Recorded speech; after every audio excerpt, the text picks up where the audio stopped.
Hello everyone, hope you're doing well. Today we're having a look at some planned BR changes for October of 2019. Now these haven't come out yet, my guess is they are going to change over time. This is the first list that we've seen, and normally they do add some stuff to it.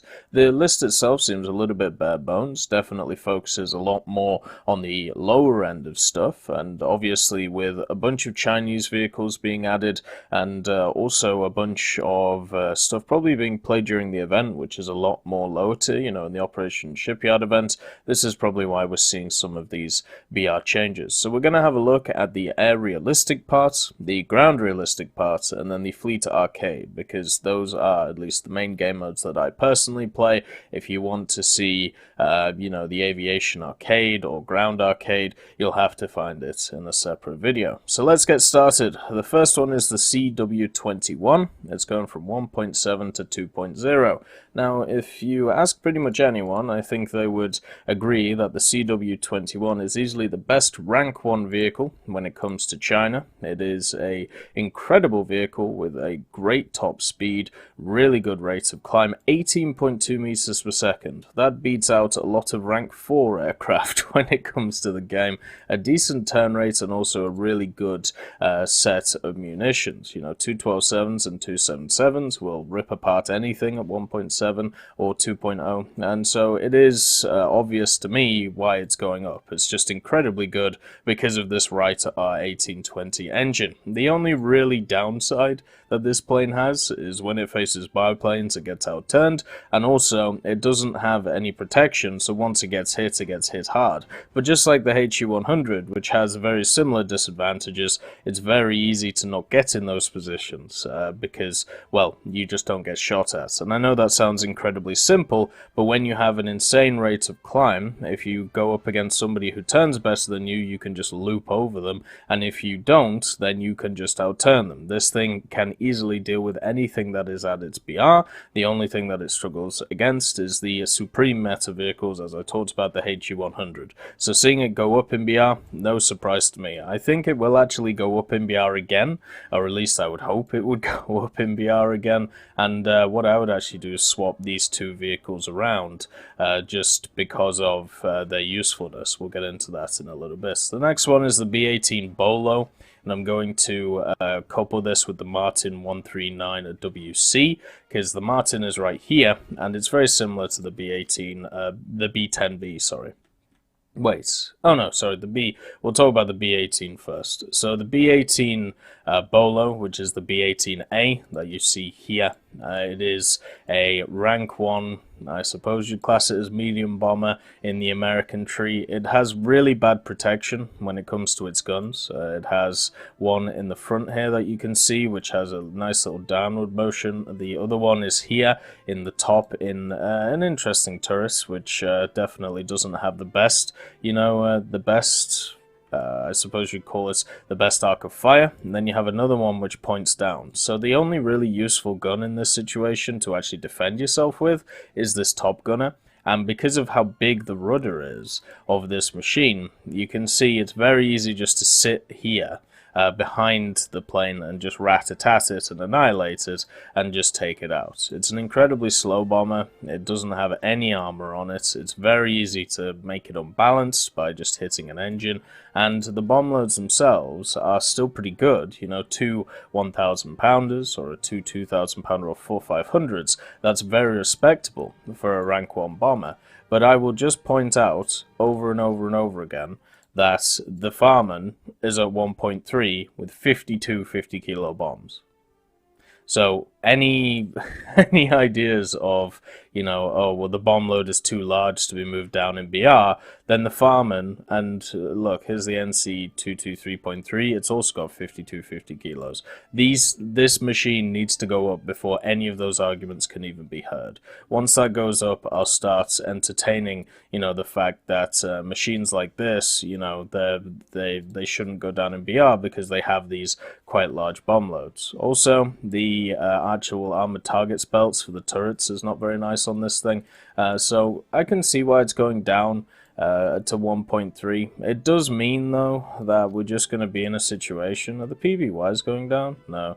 We're going to be in a situation once again where if this thing gets into a reserve match, which is, you know, highly probable since it's 1.3, it's going to spawn so high in the air, it's going to be really hard to catch. I would actually say, because what happens most of the time at this BR, right, at 1.3, which this thing's going to be, is you end up dealing with all the fighters, and then you find out the bombers are at about 4,000 meters, because that's where they spawned, and they just stay up there, and they win the match through just existing, because they bomb their targets and they stay up there.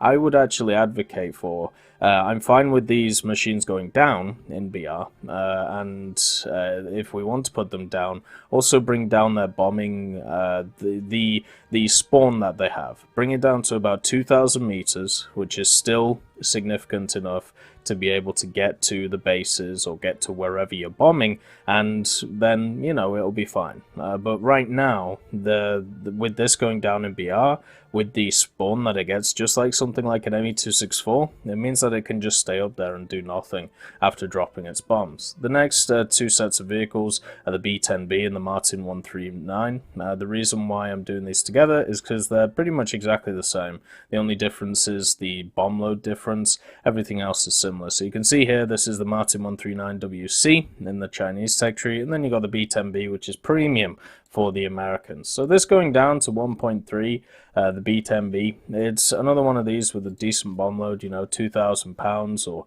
you know, two 1,000s or the 500s. It's got a nice bomb load, and it's got slightly better protection than the B-18 that we talked about, just because of where the guns are actually placed. You know, the guns actually have better coverage from behind, which is where the majority of people will attack you. It isn't an incredibly fast plane, but overall I generally kind of like it as a vehicle. It definitely is a nice vehicle to like get yourself used to bombing, you know, at high altitude, being able to hit bases and all that stuff. So going down to 1.3 I think is fine. We do have to have a discussion about the Catalinas, though. If we're bringing down the B-18 and the B-10, why aren't the Catalinas coming down at the same time? The Catalinas have, well, they have similar bomb loads, if not slightly better. They have access to torpedoes, I suppose, but they're also a hell of a lot slower, and also don't have the maneuverability of the B-18 and the B-10.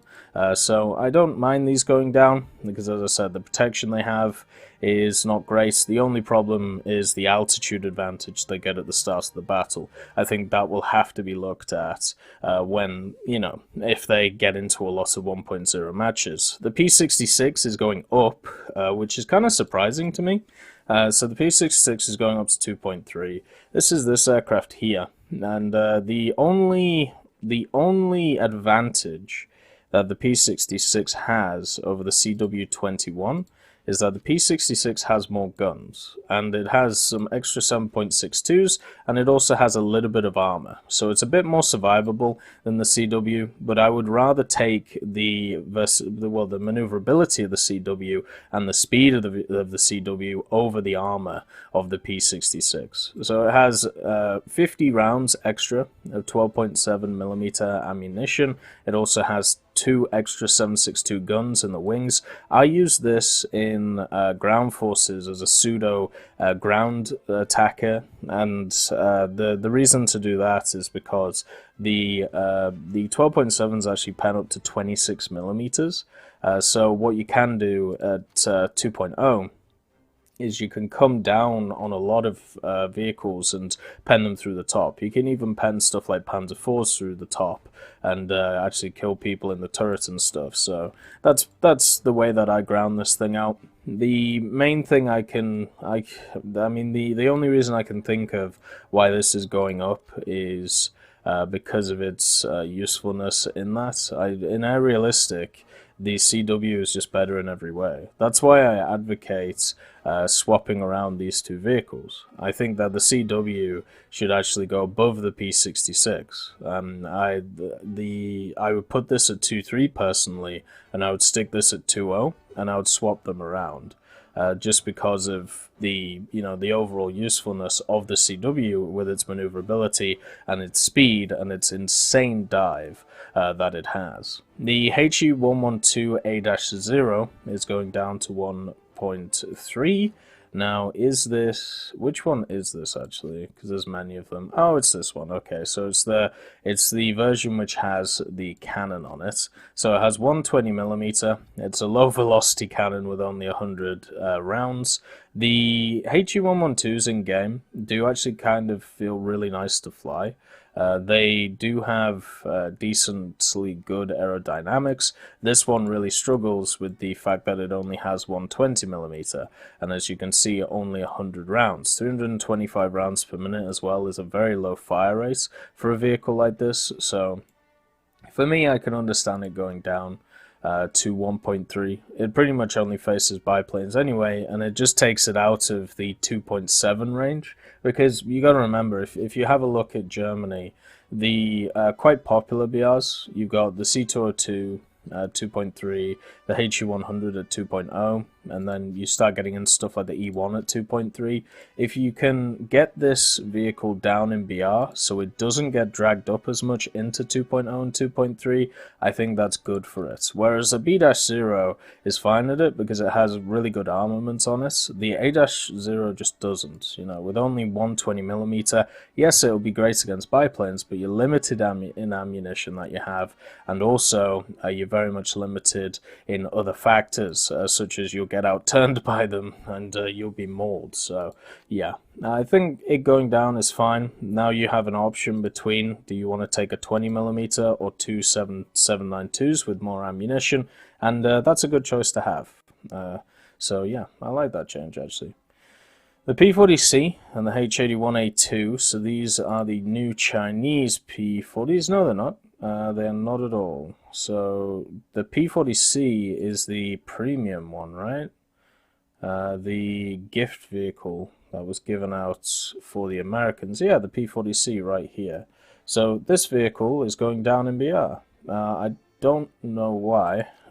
I know it's slightly less performing than the P40s, if you really want to put it that way.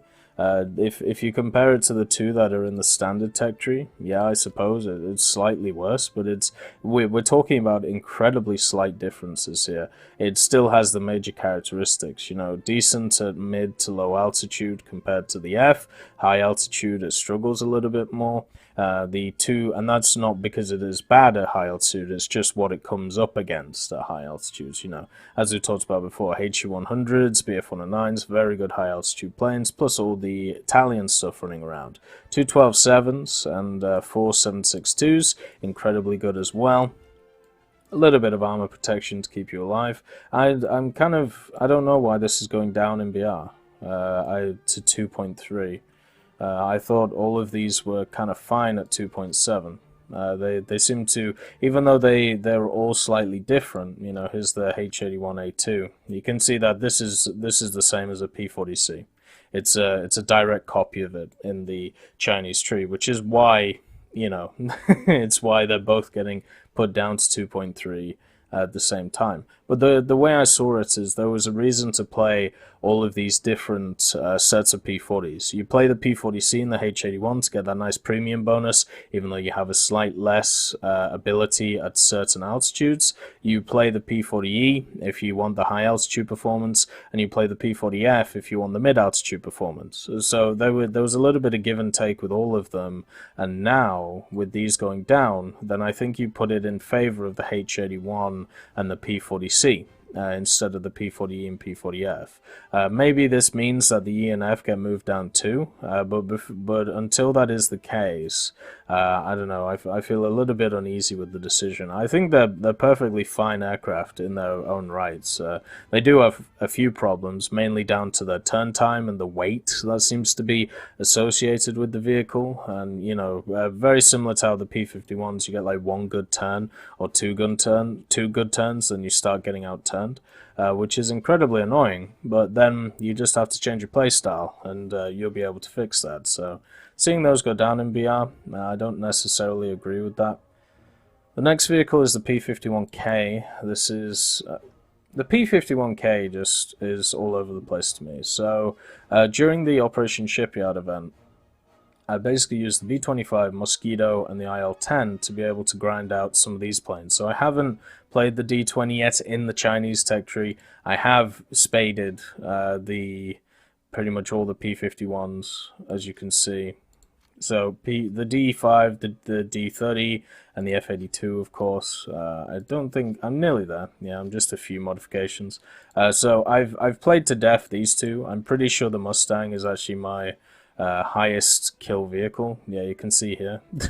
So, you know, I've played a lot of the Mustang. I enjoy it a lot. I really love the vehicle, and that is the wrong tech tree.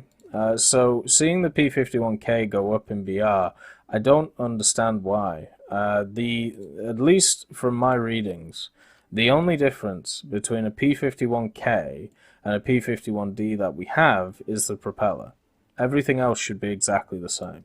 It should be exactly the same performance, and it was even listed in real life that the K should have the exact same performance. Because of the fact that it had very, very small differences between it, mainly down to this prop. Like that seems to be the only issue. So I don't know why this would be a different BR to the other P51s, you know, the D variants, because there's no massive upgrade for it, and it has, you know, the same guns. It has, or should have, the same armor on it. It has everything the same, so it must just be doing really well performance-wise compared to the rest, because it's kind of like the H81 scenario, right? If you decide to up the P51K, then why not up all of the other P51s?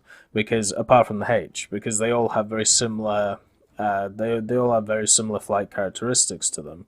So maybe it's a matchup thing.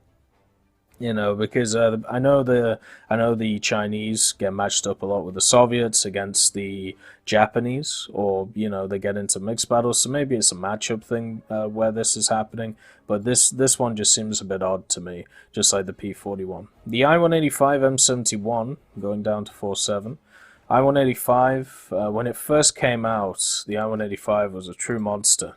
Spaceship, some called it, because it had such an insane rate of climb. The I-185 still has an insane rate of climb, but the problem is its engine kind of gives out now at around about 4,000 meters. So it's a great mid-altitude fighter.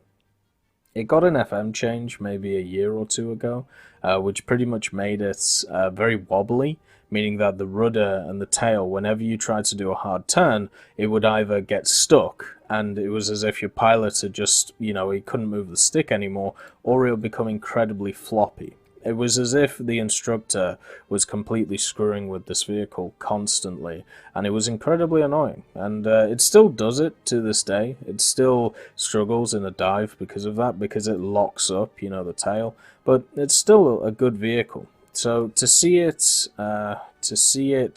go from 5.0 to 4.7. Oh, I'm in arcade battles. Right, there we go. To see it go from 5.0 to 4.7 just means that I'm going to play it more now. You know, even though I've fully spaded it already, I don't think it's a terrible machine. I think it's a very good machine, especially with the M71 engine in it. The guns, these Shavags, are quite, how would you call it? Sparky, I suppose would be the way to put it. They don't always do a ton of damage, but when they do damage, they just annihilate. So sometimes you get lucky, sometimes you won't, and it really depends on the latency between you and who you're shooting. They're also, for me, it's always felt like with the I-185, I'm firing over the target. And I think that just might be a problem I'm having, but it feels like the guns are slightly angled upwards compared to where they should be. But as I said, that just might be me being silly. Overall, if you haven't played the I-185s, and that includes the M82, play them. They're really fun. Like, they're really fun vehicles for their BRs. They're incredibly fast, and they have good maneuverability. They have good guns. You just have to use them in a boom and zoom kind of way, and understand that your tail's going to lock up like a crazy, crazy machine. The RE2005, so I haven't done my review on this, but I spaded it in like the first few days of the update coming out, because I knew it was going to get changed in BR. The reason for this is the 2005 is insane. It's a machine which, if you haven't played, let's just see, where are my stats on it? So I'm 23 and 10 in it, and remember, this is from stock to spaded. So the majority of this time I'm not fully spaded. I am maybe like half or a quarter spaded, because I always, when it comes to the vehicles that I play, I always get the flight performance stuff first, unless there is a really bad set of ammunition for a gun, then I might get these two. But basically I get flight performance, then survivability, then weaponry, and then the bombs. Because I see the bombs as the least useful for everything that this plane represents. So the 2005, a 2.3 KD in it, and it's just so easy to fly. Like it floats through the air. The Italian planes in this game just feel wonderful to fly. There's no other way of putting it. They feel like old Spitfires, when Spitfires used to be incredibly dominant, at early tiers, and they still kind of are. But there's a lot of planes now in the game which have a lot more power when it comes to their engine at their level. But now, when we have a look at the Reggianis, the G55s, the C205s, it's such a beautiful tree to play. Like it's so easy to play this whole tree.